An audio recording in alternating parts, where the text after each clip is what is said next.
हमारी संस्कृति, हमारे संस्कार सदा रहें हमारे साथ। सब्सक्राइब करें तिलक। लाखों निर्दोष प्राणियों का नरसंहार होगा, परंतु ये बात तुम्हारे राजा की समझ में नहीं आ रही है, क्योंकि उन्हें निर्दोष साधारण प्रजा के प्राणों की चिंता नहीं।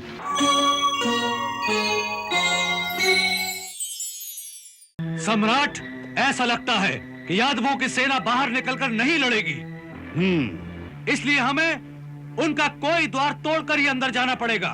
नगर का द्वार तोड़ने की क्या आवश्यकता है? यदि वे नगर के अंदर ही मरना चाहते हैं तो फसील के चारों ओर सूखी घास बिछाकर आग लगा दो, सारा नगर ही भस्म हो जाएगा। सम्राट, हमें तो नगर को बचाना था, परंतु वे स्वयं ही बचना नहीं चाहते, तो हम क्या करें? उन्हें एक अवसर तो दें। अवसर तो हमने दिया था महाराज शल्य, परंतु हमारे उत्तर के जवाब में उन्होंने जो पत्र भेजा था वो आपको याद नहीं? वो पत्र नागरिकों ने नहीं भेजा था, वो तो सेना नायकों की ओर से था। साधारण जनता को तो इन बातों का पता भी नहीं होगा।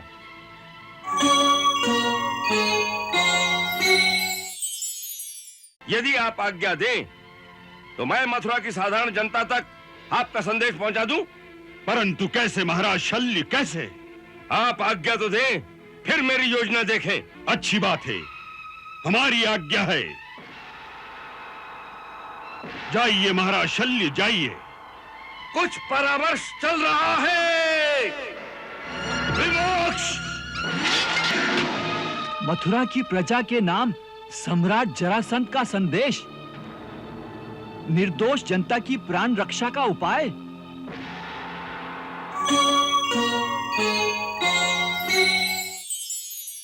समस्त नागरिकों को सूचना दी जाती है कि हम मथुरा की निर्दोष जनता का संहार नहीं करना चाहते, इसलिए मथुरा नरेश को पत्र लिखा था कि हमें केवल अपने जमाता महाराज कंस का हत्यारा चाहिए।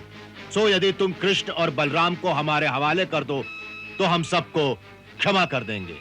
ये सभी जानते हैं कि मथुरा की चुटकी भर सेना में इतना दम नहीं कि वो हमारी विशाल सेना का सामना एक दिन के लिए भी कर सकें।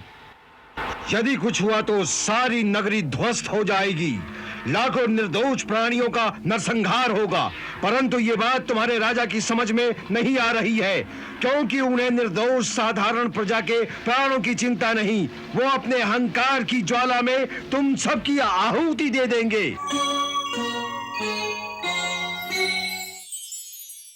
इसलिए हम तुम्हें यह अंतिम अवसर देते हैं कि यदि अपने और अपनी संतानों के प्राणों को बचाना चाहते हो तो अपने मूर्ख और अहंकारी राजा से कहो कि सारी प्रजा को बचाने के लिए केवल कृष्ण और बलराम को हमारे हवाले कर दे। हम वचन देते हैं कि बाकी सबको हम क्षमा कर देंगे।